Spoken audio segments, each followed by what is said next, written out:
I am a 48-year-old woman, and my younger sister, Diana, is 46. From the very beginning, our relationship was far from ideal. Growing up, Diana was the kind of person who always carried herself with an air of superiority, and she wasn't shy about putting me down whenever she got the chance. It was as if she enjoyed asserting her dominance in every interaction. By the time we graduated high school, the cracks in our relationship had widened into an unbridgeable chasm. While I focused on furthering my education, Diana chose a very different path. She moved in with her boyfriend, Brian, immediately after high school. Brian came from a well-off family, which was fortunate for Diana because our parents would never have been able to afford her living independently. Diana was headstrong and made it abundantly clear to everyone that she didn't care about our parents' opinions on her choices.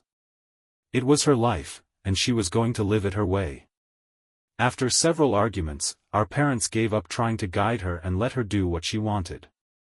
By the time Diana was 20, she gave birth to twin daughters, Olivia and Rachel. The following year, she had a son, Ethan. While our parents were thrilled to have grandchildren, they were equally concerned about the situation Diana had created for herself. She had taken on enormous responsibilities without any clear plan or preparation. Diana had no job, no formal education, and no savings to fall back on. Her entire life was built around her relationship with Brian and the financial support he provided. At first, Brian seemed willing to handle the responsibility. However, cracks in their relationship soon began to show. Diana's demands for more money became frequent, and it wasn't long before the arguments between them escalated. Eventually, Diana discovered that Brian had been unfaithful to her. Furious and betrayed, she ended the relationship immediately. Brian, for his part, agreed to pay child support but signed away his parental rights. He wanted no involvement in raising the children and walked away entirely. At this point, Olivia and Rachel were just 3 years old, and Ethan was barely 2. Diana was suddenly thrust into the role of a single mother with no income and no support system beyond our family. She had no experience with work, no qualifications, and no idea how to manage her new reality. Despite our rocky history, I couldn't stand by and do nothing. My parents, who were deeply worried about the well-being of their grandchildren, also felt a strong sense of duty to step in. At the time, I was working a steady job, but my income was just enough to support myself. Even so, I began contributing financially to Diana's household. My parents, though they were aging and had limited resources of their own, also did their best to help her. We pooled our resources to ensure that Diana and her children could at least survive. However, it was clear from the start that the financial support we could provide wasn't enough to truly sustain them. Diana's situation remained precarious. Diana eventually started looking for work, but her lack of education and experience severely limited her options. The jobs she could find were low-paying and offered little stability. To make matters worse, she needed a flexible schedule to accommodate her responsibilities as a mother, which made finding suitable employment even harder. Childcare became another significant challenge. Babysitters were far too expensive for her to afford on her limited income, and our parents, despite their best intentions, couldn't provide full-time care. This left Diana with few options. She often turned to me, asking me to watch the kids when she had to work or attend interviews. While I wanted to help, it wasn't always easy to balance her needs with my own responsibilities. As time went on, it became clear that Diana's struggles were taking a toll on her emotionally. She began to harbor resentment, not just toward her circumstances, but toward her children as well. Her frustration and bitterness grew with each passing day, and she started blaming the kids for her difficulties. To Diana, they weren't just her responsibility, they were the reason her life wasn't what she had imagined. Her attitude toward the children began to change. She would lash out at them for the smallest infractions, yelling at them over trivial matters. If Olivia and Rachel laughed too loudly or Ethan spilled a drink, Diana would explode with anger, accusing them of being ungrateful or disrespectful. It wasn't long before her resentment became a constant presence in their home. I began visiting Diana's house more frequently, not for her sake, but for the children. They were innocent in all of this, and it broke my heart to see them treated as if they were burdens rather than blessings. The more time I spent with them, the more they clung to me. They started confiding in me, telling me about their fears and frustrations. Even at their young age, they were painfully aware of how their mother viewed them. Diana, however, didn't seem to notice the growing divide between her and her children. She was too consumed by her own struggles to see the damage she was causing. Her love life became another point of contention. She frequently dated new men, hoping to find someone who could rescue her from her circumstances. But these relationships never lasted long. Diana's attempts at dating were often doomed from the start. She hid the fact that she had 3 children until her relationships became serious, thinking it would give her a better chance at keeping her new partner interested. But when the truth inevitably came out, her boyfriends felt betrayed and left. This only added to her bitterness. Instead of reflecting on how her dishonesty might have played a role, Diana convinced herself that the issue was her children. "They ruin everything for me," she once said during one of her many rants. "No one wants to be with someone tied down by this kind of baggage." Her words shocked me, but it wasn't the first time Diana had voiced such sentiments. She frequently told her children that their father had abandoned her because of them, framing them as the reason her life had fallen apart. Olivia and Rachel, being the older ones, bore the brunt of her anger. Ethan, though he was younger, wasn't spared entirely. I often found myself stepping in to offer the children the kindness and reassurance they were missing at home. When I visited, they would run to me with excitement, desperate for even a moment of warmth and affection. I listened to their stories, helped them with their schoolwork, and reminded them that they were valuable and loved. But no matter how much I tried to be there for them, I couldn't fully shield them from the emotional damage Diana was causing. The situation continued to deteriorate over the years. Diana's frustration with her financial struggles and failed relationships seemed to fuel her resentment even further. She often threatened to leave the children, saying they'd have to fend for themselves if they didn't behave. These threats terrified the kids, but Diana seemed oblivious to the harm she was inflicting. One day, after a particularly heated argument, Olivia confided in me about how scared she was. "She keeps saying she'll leave us," Olivia whispered, her voice trembling. "What will happen to us if she really does?" Hearing those words broke my heart. I wanted nothing more than to take the children away from Diana and give them the stability they deserved.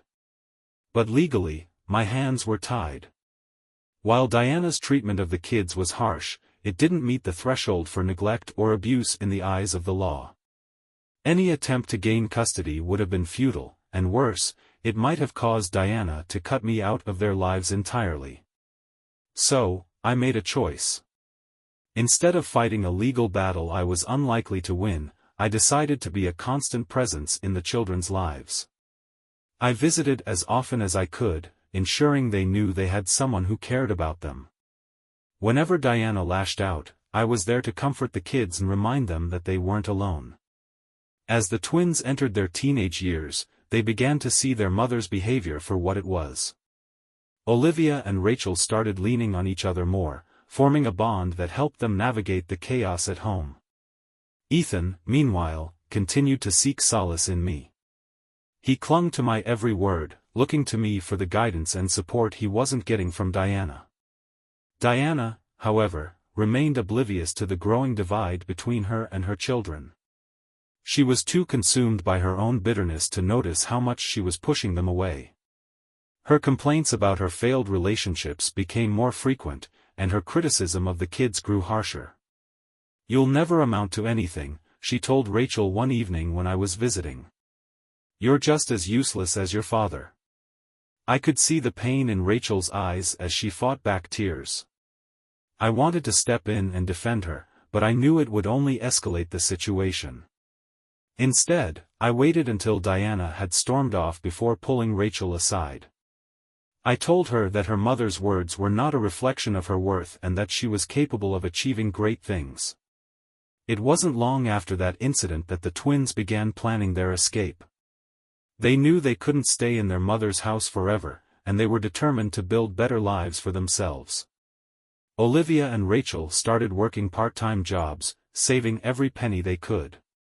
They kept their plans quiet, fearing that Diana might try to sabotage them if she found out. When the twins turned 18, they finally put their plan into action. They packed their belongings and moved in with me. It was a bittersweet moment. While I was relieved to see them leave the toxic environment of their mother's home, I couldn't ignore the pain in their eyes as they said goodbye to Ethan. At 17, he wasn't yet old enough to join them, and the separation was difficult for all three siblings. Diana, predictably, was furious. She accused me of turning the twins against her, claiming that I had poisoned them with lies and manipulated them into leaving. "You've always been jealous of me," she spat during one of our arguments. "Now you've stolen my children, too." Her words were cutting, but I didn't let them affect me. I knew the truth, and so did Olivia and Rachel. They had made their own decision to leave, and I had simply provided them with a safe place to go. With Olivia and Rachel living with me, a new chapter began for all of us. The twins were finally free from the constant criticism and negativity they had endured for so long. They threw themselves into their studies and part-time jobs, determined to build a future for themselves. Meanwhile, I did my best to provide them with a stable and supportive home environment. Ethan, however, was still stuck at Diana's house. The twins and I stayed in close contact with him, reassuring him that he wouldn't have to wait long. We promised that as soon as he turned 18, he would have a place with us. For the next year, we all worked together to make sure Ethan knew he wasn't alone. The twins frequently visited him, and I made sure to check in on him as often as I could. Diana's reaction to the twins leaving was predictable. She spiraled into anger, lashing out at everyone around her. She blamed me for their departure, accusing me of stealing her family. Her resentment toward Olivia and Rachel only grew, and she didn't hold back when speaking to Ethan about them. "They abandoned me," she told him more than once. "Just like your father did. And if you're not careful, you'll end up just like them." Ethan told me about these conversations during one of our phone calls. I could hear the pain in his voice as he recounted his mother's words. "It's like she doesn't even want me here," he said. "She just wants someone to blame." I reassured him that his mother's behavior wasn't his fault and reminded him that his siblings and I were always here for him.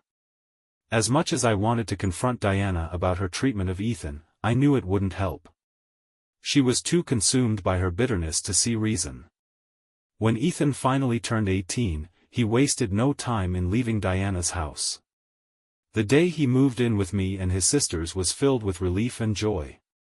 The three siblings were finally reunited, and for the first time in years, they felt like they could breathe freely. Diana, however, was furious. She called me repeatedly, demanding to know why I was taking everything from her. She insisted that I had manipulated Ethan into leaving and claimed that I had no right to interfere in her family. When I tried to explain that Ethan had made his own decision, she refused to listen. "You've always wanted to take what's mine," she spat during one of our conversations. "Well, congratulations. You've finally succeeded." After that, Diana stopped contacting me altogether. She cut ties with me, her children, and even our parents. It was as if she had decided to erase us from her life entirely.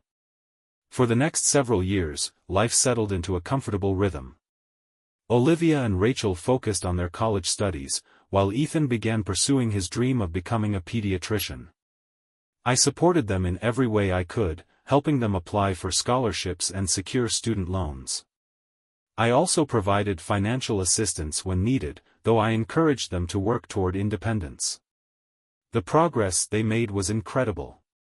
Olivia earned a degree in literature and became a teacher, while Rachel opened her own hair salon. Ethan, after years of hard work and dedication, graduated from medical school and began his residency as a pediatrician.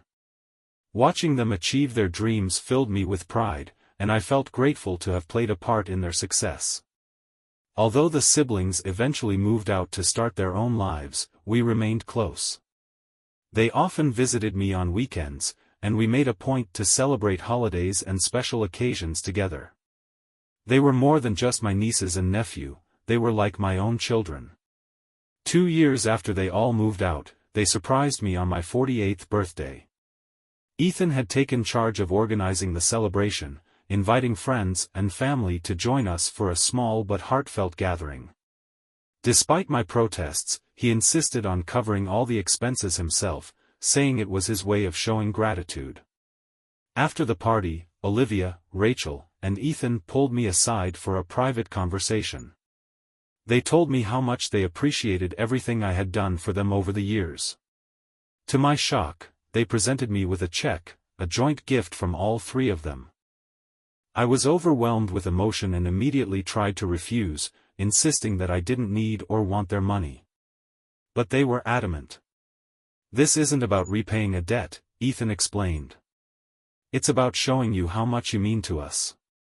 You gave us everything when we had nothing, and we'll never forget that." Olivia nodded in agreement, her eyes glistening with tears. "You believed in us when no one else did," she said. "This is just a small way for us to say thank you." Their words moved me to tears. I had never expected anything in return for helping them, it was simply the right thing to do. But their gesture of appreciation touched me deeply. I felt incredibly proud of the people they had become and grateful to have them in my life. Feeling emotional, I decided to share this beautiful moment on social media. I posted a photo of the 3 of them with a caption expressing my pride and gratitude. I didn't think much of it at the time, after all, Diana hadn't contacted any of us in years. I assumed she wouldn't see it. A few days after I posted about my birthday celebration, I received an unexpected message from Diana. It was the first time she had reached out in over 6 years. At first, I was shocked, but as I read her message, it became clear that her intentions weren't genuine. Diana claimed that she had seen my post and wanted to reconnect with her children. She wrote about how much she missed them and how she regretted the mistakes she had made in the past. On the surface, it sounded like an emotional plea from a mother who wanted to make amends. But knowing Diana as I did, I couldn't help but feel suspicious. For years, she had shown no interest in her children's lives. She never asked about them, never reached out to check on them, and never expressed remorse for how she had treated them. Now that they were financially secure and thriving, she suddenly wanted to rebuild their relationship. The timing was too convenient to ignore. In her message, Diana asked me to help mediate. She said that the kids respected me and would listen to me if I encouraged them to give her another chance. She painted herself as a changed person, someone who was ready to take responsibility and be the mother they deserved. But I wasn't convinced. I decided not to respond immediately. Instead, I discussed the situation with Olivia, Rachel, and Ethan. I wanted to hear their thoughts before making any decisions. As I expected, they were deeply skeptical of Diana's motives. Ethan, who was always the most outspoken of the 3, didn't hold back. "She doesn't care about us," he said bluntly. "She just sees $signs now that we're successful." Olivia and Rachel agreed. They had no interest in reconnecting with their mother, especially after everything they had been through. They didn't trust her, and they didn't believe that her sudden outreach was genuine. With their input in mind, I decided to respond to Diana. I told her that if she truly wanted to reconnect with her children, she should reach out to them directly. I also made it clear that I wouldn't force them to talk to her, it was their decision, not mine. Diana didn't take my response well. She immediately accused me of sabotaging her efforts to rebuild her relationship with her children. Her messages became increasingly hostile, and it wasn't long before her true intentions came to light. "You've already stolen my kids," she wrote in one message. And now you're stealing what's mine. They're successful because of me, and I deserve some of that success. Don't think I didn't see that check they gave you. That money should be mine. Her audacity left me speechless. Diana wasn't reaching out because she cared about her children, she was reaching out because she wanted a piece of their financial success. Her attempts to manipulate me into siding with her had failed, and now she was showing her true colors. I replied calmly but firmly, telling her that the money her children gave me was a gift of gratitude, not something she had any claim to. I reminded her that their success was a result of their hard work and determination, not hers. This only enraged her further. You think you're so much better than me, she wrote. But you wouldn't have anything if it weren't for me stepping back and letting you play the hero. After that, I decided to end the conversation. It was clear that Diana wasn't interested in reconciliation, she was only interested in what she could gain. I blocked her number and resolved to move on, but Diana wasn't done causing trouble. Diana took to social media to air her grievances. She posted a long, dramatic message accusing me of turning her children against her and stealing their affection. She claimed that I had manipulated them into leaving her and that I was now profiting from their success. Some extended family members, unaware of the full story, sided with Diana. They called me selfish and accused me of overstepping my boundaries.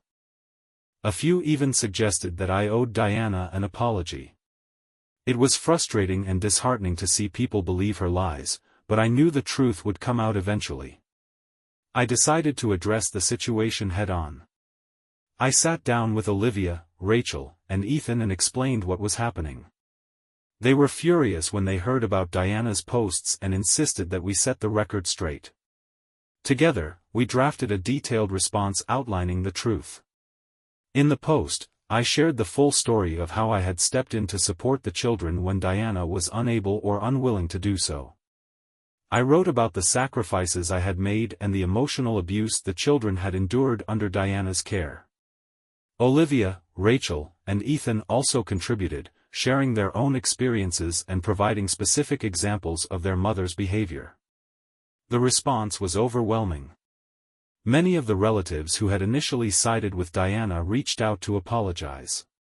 They admitted that they hadn't known the full extent of what had happened and regretted believing her version of events.